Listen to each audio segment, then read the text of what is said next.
is exactly 56 minutes past the hour. Welcome back to Sunday Live here at Citizen Television. Now, in the last 1 week, the conduct of police has been firmly thrust into the spotlight, with the brutality meted out on multimedia university students protesting dry taps captured on camera. And it's also been a week where Deputy Inspector General of Police Ig Masengeli was forced to answer for his wanton disregard of court orders. Court orders related to the month-long disappearance of activist Bob Njagi and the Longton brothers Jamil and Aslam, now known as the Kitengela Three, who only just returned to their loved ones and whose families have told of the horrors they allegedly endured at the hands of the authorities. The saying goes, never kick a man when he's down, unless you're a Kenyan police officer. You'd be tempted to think this was before the creation of an independent policing oversight authority, or even before the change of identity from a police force to a police service.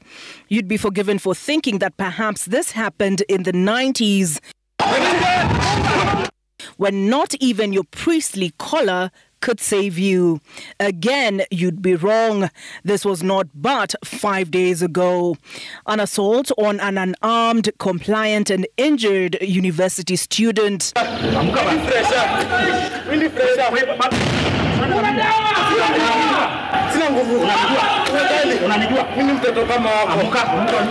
The brutes in uniform deaf to this appeal for mercy. Yet the silence from the police leadership following this undeniable criminality is not only deafening, it's terrifying. Their own standing orders, as elucidated by the Independent Policing Oversight Authority, provide that a police officer shall always attempt to use non-violent means first. The force shall be proportional to the resistance of the person against whom it is used. And when the use of force results in injuries, the police officer shall provide medical assistance. It is a crime to fail to do so. It is just as terrifying to think that you can be picked up in this day and age for all the world to see, held incommunicado for weeks on end, undergo psychological torture, and not even the courts of law can hold the police accountable. A disarming and withdrawal of security for the judge who dares. A clear message that in Kenya, the police are above the law. As a police officer, it is my duty to enforce court orders. I pray, my Lord, that this court accepts my apology, vacates conviction and sentence. So I pray, my Lord. All this transpiring just in the last week. It's a pattern that was replicated during the Gen Z-led protests in June, when peaceful protests were met with documented brute force. Police firing on unarmed protesters, journalists, and not even the injured who sought sanctuary in the Lord's house or those who provided medical assistance were spared. We are working under very tough conditions. I think at the lifetime of the Independent Policing Oversight Authority. We have since found a very hostile environment where our officers, when they go out, they are not getting any information. And when we give out summonses, they are not responded to. And we are going out of our way now to push the matter now to the judiciary to issue even warrants of arrest. The 2010 Constitution, it was anticipated, would usher in a new era of accountability, bringing an end to the torture chambers of yore. Instead, in the two administrations of which President William Ruto has been a part, the police continue to be used as a blunt force instrument by the state against her people.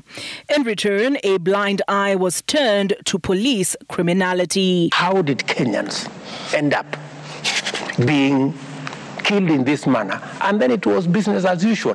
30 bodies in Yala, 17 bodies in Garissa. There was a container here at the Nairobi area where people were being slaughtered in a police station. And yet the deaths continue to mount. Though at least 35 documented deaths at the hands of police during the 2023 anti-finance bill protests, according to the Independent Medical Legal Unit. And during the protests this year, the death toll, according to the Kenya National Commission on Human Rights, hit 60. Beyond lip service from President Ruto on the independence of police and the tokenistic resignation of the former Inspector General of Police, Japhet Koome, the deaths remain unanswered for. All right. On that story, good story, by the way. Thank you. Joining us live to continue the interview is former police spokesman Charles Owino. He's in the house, as well as John Waiganjo. He's an immediate former commissioner with the IPOA, Independent Police Oversight Authority. John, let me ask you first. So your term ended, what, about 3 weeks ago, right? August 31st. Yeah, we handed over our report, end-term report. Our term officially ended on 31st of August this year. Okay, so bottom line, when you see pictures like that, when you see stories like that, do you say to yourself, you know, did we fail in our mission? Have the police gone rogue? No, I see a very sorry state of affairs, but I also am very optimistic that we still made strides, in spite of the fact that we can see brutality is ongoing.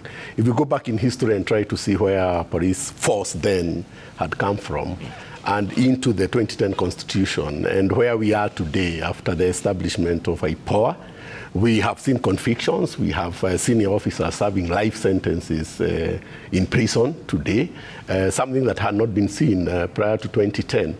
So I can say that the strides are short, but they are very decisive, because without a civilian oversight on the members of the police service, then we would even never know whether there are any arrests of senior police officers or even matters in court. So, but the tragedy is that the police oversight is not one institution responsibility. Because even when IPOA does their own investigations, at the end of the day, they have to push their files and evidence to the Office of the Director of Public Prosecutions, who also goes through those files and either okays the file and registers, brings back the file to IPOA, and the matter is registered in court. Then now takes the judicial system, where now matters now will drag time on end.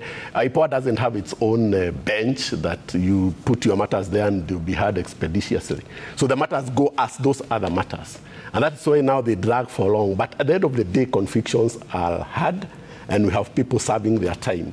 But by and large, we have a very small number of police officers who are practicing this kind of brutality. If you look at the general service, you'll find we have very many professional officers who are doing their work professionally every day. But there is that clique that makes the whole service become, have a bad name, like what we have just seen. You're looking at 3 police officers against 1 student. But we are talking about why is the service not, doesn't the service improve? All right, but you so see those let me bring in the former police spokesman, Charles Owino. On that point, you were making the point when we spoke earlier that you cannot expect a certain level of professionalism from police officers who are living and working in undignified situations. Was that the point you were trying to make? What I said is, as a nation, we need to make the police noble. We need to make it a profession of choice. The way you would proudly say, I'm a medical doctor, I'm an engineer. Police is a very important institution for the nation because it's what manages our internal security. Without security and peace, we cannot do business. We cannot attract tourists or visitors into this country. We cannot generate wealth when our country does not have security. And that is why it is a very important component of our society. But what has happened in this republic is we have taken police for granted. That it is the only institution, Jeff, that as a police boss, as my friend, you would come to me and tell me that my son, Juguna, and Koinange have done very well. But you remember that small one? He didn't do so well. You have space here. It is the institution where everybody thinks that that child who has not done well or that child who is rude should come to. that attitude must change. Equally, we must also get involved. I just told you in 2004, 2008, we had Commissioner Nyaseda and Alice Kagunda. Alice had very good training in the UK. And they brought up what we call the Police Strategic Plan 2004-2008, where we wanted to have one service. We did not want to have administration police and Kenya police, because the training for administration police and Kenya police are slightly different, because administration police largely is a paramilitary service. The Kenya police is an officer of the law that enforces the law of the land. We cannot have a police service where police officers don't understand the law of penal code, the law of evidence act, the law of criminal procedure code. I've always said that judges and magistrates are simply arbitrators in law. They sit to listen. They cannot help you to convict if your file is not properly done, if your investigation is poor. And therefore, the police officers who prepare, who collect evidence, investigate, must have that capacity to investigate their cases. And therefore, we must pick the best people to work in the police service. The best does not just mean the most educated. The best means the most intelligent. But if you look at the MMU case, for instance, yes. The young man appealed to the officer's humanity. You know, it's not something you need training for. He said, mimi ni mtoto kama mtoto wako, essentially. I want to tell you something. He just told you, we have about 120,000 police officers in Kenya. Those were 3. I can tell you, you can be a bishop and you will get a child who is rogue. That does not mean that yourself you are indisciplined. What happens is that society has its way. You know, when we are getting brought up as young children, those who are brought up in the village, you can find a certain mother that very early in the morning, he canes all the children, even the one who has not done anything wrong. She's simply bitter. Maybe she disagreed with the husband. We must ask ourselves, why do these policemen look bitter? Yes, I know some are rogue, but majority of policemen are good. And then when we say police brutality, the way you have written it there, it means 100% of policemen are brutal. You are sending a wrong message in communication. So what I'm saying is that the reason why IPOA was brought into place was to oversight, because we knew the police cannot be perfect. All right. But we need to improve the relationship and the attitude of IPOA also towards police, that they are not only the advocate of the common man, they are also the advocate of the police. But isn't that then the role of the National Police Service Commission? But before Jeff, let me just help you. Have a question for the Commissioner? No, let me just help you. Yes. The Police Service Commission, their duty is human capital. They don't, our tetei policy, their duty is human capital. These gentlemen are supposed to look at both.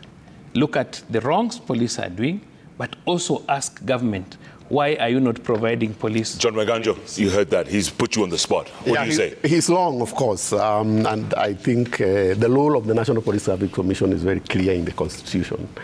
And the commissioners in the National Police Service Commission, 5 of them are police officers.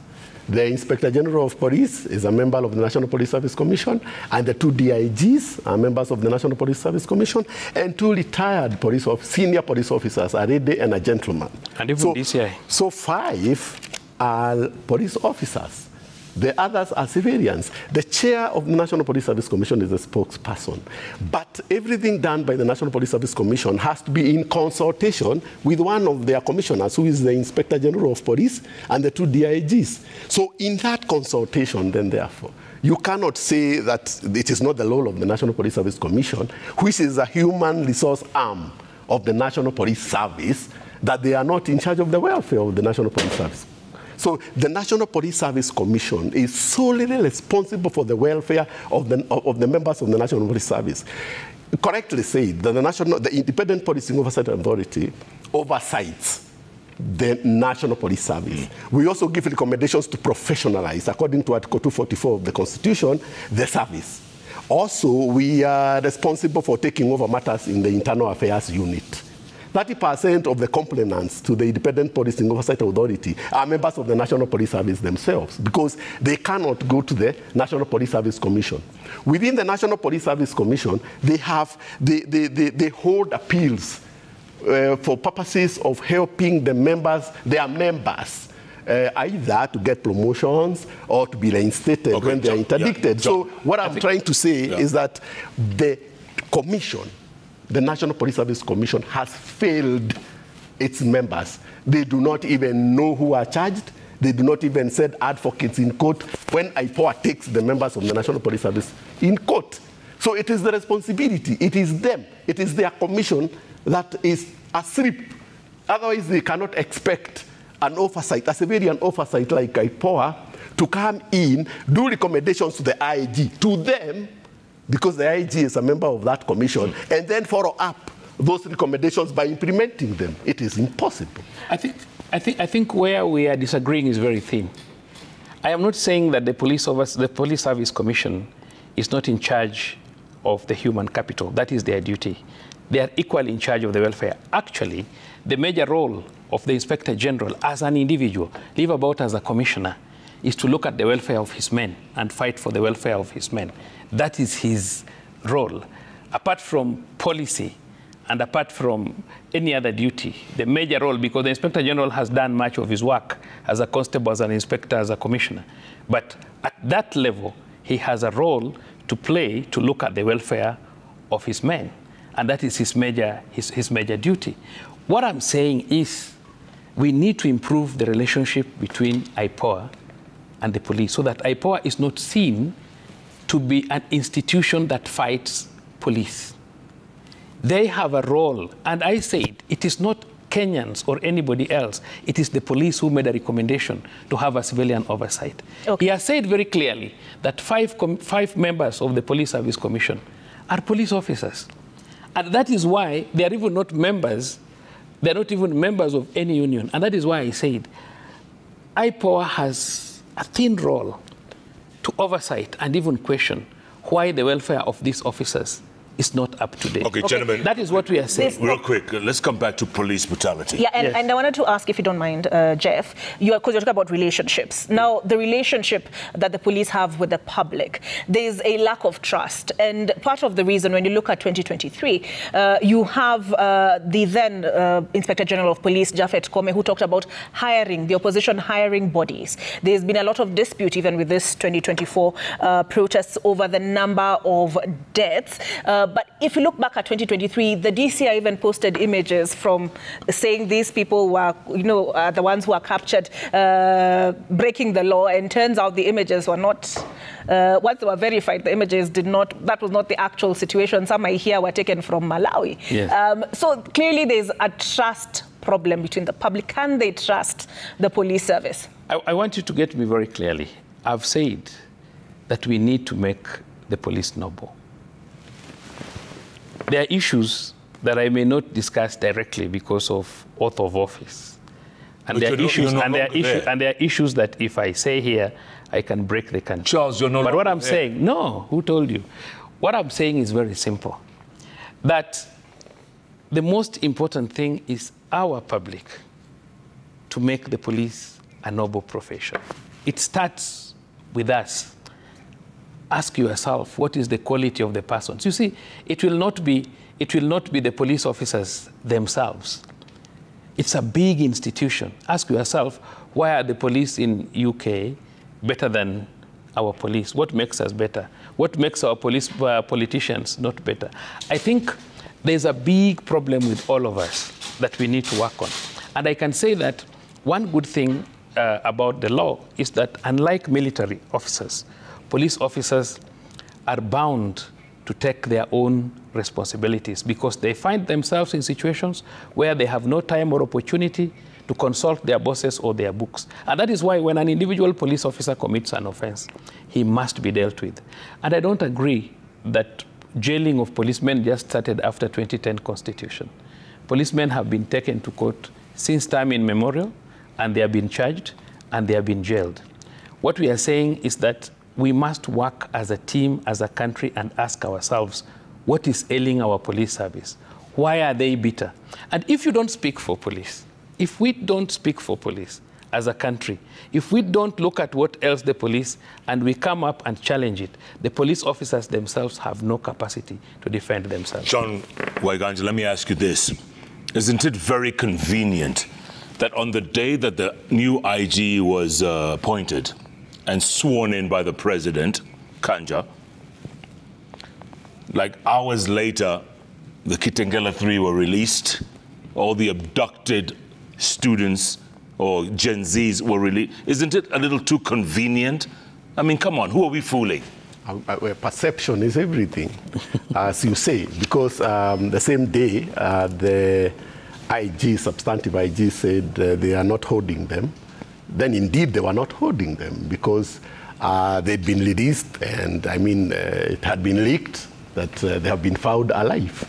So if you juxtapose then that statement with the truth, if you want to test that statement against the truth, at the point where he said that, the perception is then they were not with the police because they were not held by the police.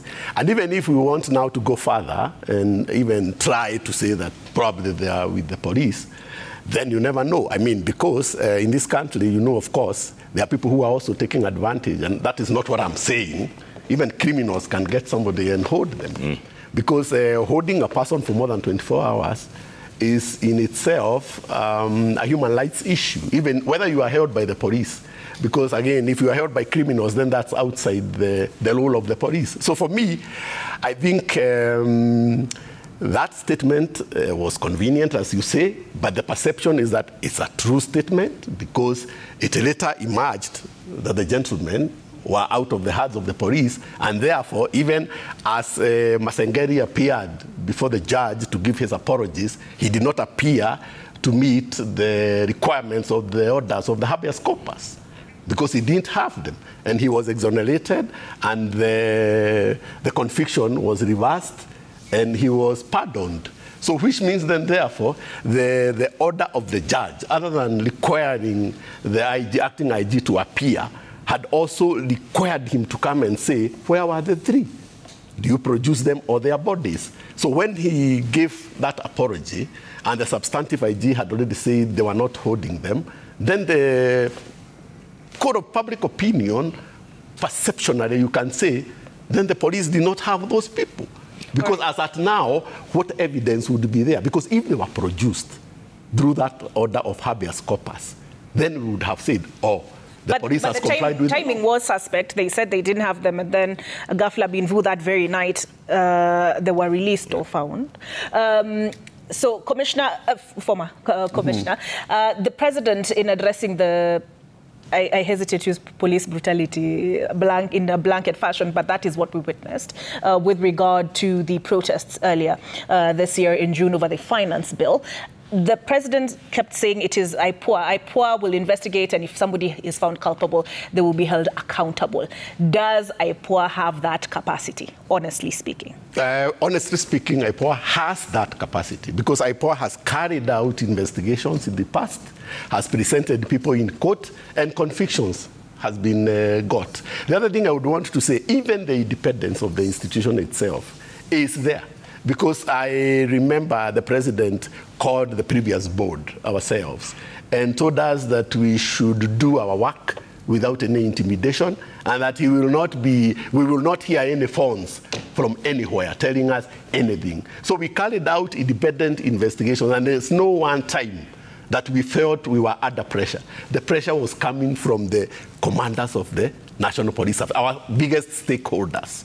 So therefore, the independence is there. The funds are small, but the capacity to follow up proceedings and hearings and trial up to conviction, that has happened before. So I can say, even if IPOA doesn't have enough manpower, there's a big gap between the establishment, because it has an establishment of about 1,400 personnel, and it is running on less than 300. So you see that shortfall itself can tell you that they do not have a certain capacity. There's a gap. And even their budgets are slashed, even domestic travel. You know, in some institutions like IPOA, domestic travel means travel by investigators to go and investigate, not other travel like foreign or otherwise. But when Parliament is cutting budgets, they look at that travel as just the travel in other institutions and cut it by half. Therefore, you have an institution, you are paying its personnel, yet, because only salaries are payable, the margin for operations is very thin. That is the capacity that IPOA doesn't have. But in terms of personnel and the people they get into the net, they push the matters to the end. Charles Owino, let me ask you this. I can't let you go before asking you this. There's 400 Kenyan police officers in Haiti right now. 600 more going in the next few weeks. The president visited them in Haiti, in Port-au-Prince. Your thoughts? Good idea, bad idea? Very good idea. Before the Kenya police went to Haiti, a lot of work was done, led by the former DIG for Administration Police, Mr. Gabo, Nur Gabo.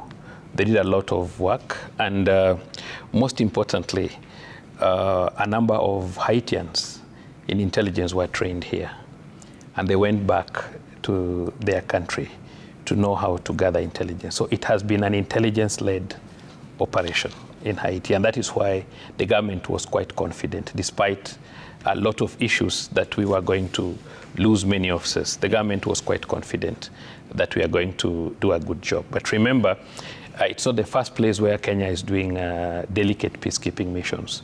Kenya has been to East Timor. Kenya has been to Yugoslavia, Bosnia those days. But those were all military. This is police. No, no, no. Those were police. Kenyans were in East Timor. Police officers were in East Timor. Police officers were in Yugoslavia. In fact, many Kenyans didn't even know that since 2013, police officers have been in Somalia up to now.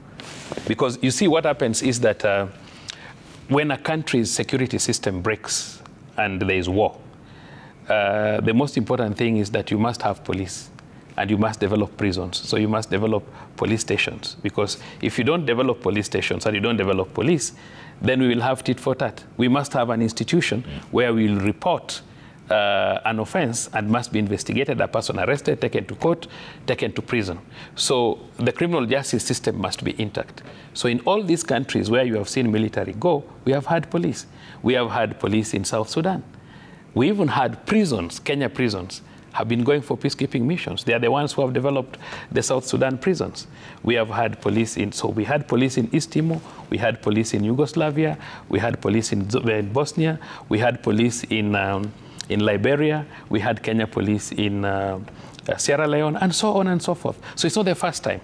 But this is a more pure, well-trained paramilitary police officers. And for your information, along Kenyan border, what we have are Kenya police, especially the well-trained SOG from AP and Border Patrol from AP and the GSU. Why? You cannot put military a kilometer to the border. You'll be declaring war with the next country.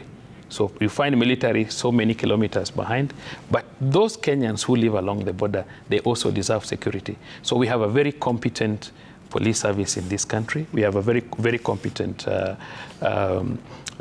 force that can be able to protect us, and we have a very good name internationally. The problem we have is our local siasa, kidogo kidogo, bad demonstrations, bad small things here and there, and bad name. And speaking of the demonstrations, before we let you gentlemen go quickly, Charles. Yes.